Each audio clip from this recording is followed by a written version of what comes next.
Hello, my name is Cassandra Maldonado, and I will be talking about some of the social structure theories and relating them to Mustafa and James that we watched in the video. And so, a little bit of a recap.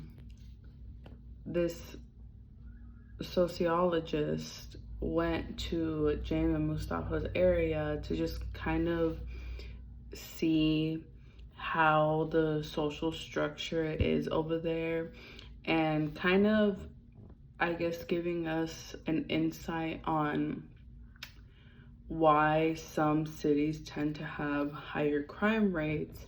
And the first theory that I wanted to talk about was the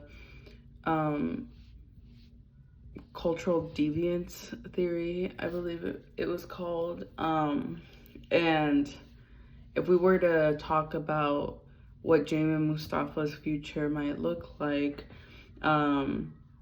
we could say that they could continue the cycle of what their area seems to be doing of committing crimes, not trying to get, or maybe not trying to get is not a good word, but not being able to get a better life. And so they might result to the same thing that most people do to survive in that area, which is sell drugs, sell alcohol, do other criminal activity. And they might feel like that's the only thing that they have available to them to survive in that area. And another thing that also goes into it is the social disorganization theory, because in that area, it doesn't seem like there is a lot of social control, that everyone is okay with what everyone is doing or what everyone is doing to get by, even though it is against the law.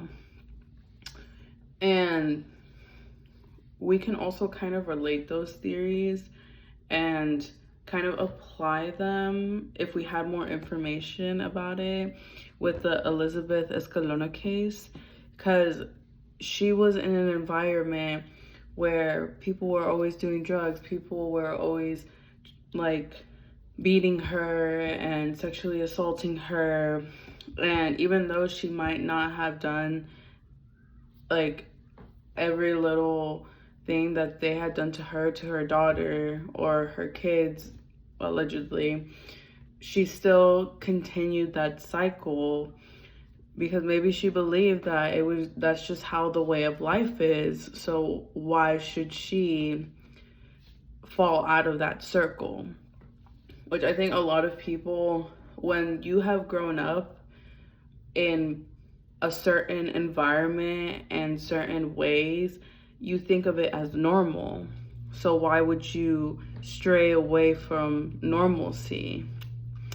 However, that doesn't apply to every person. There are many people that maybe they did grow up in a not so great area where criminal activity was very frequent, poverty was very high in those areas, but they still did not follow the same path that everyone or most people might follow in that area. So yeah, and that's where I'm gonna end this discussion. Thank you.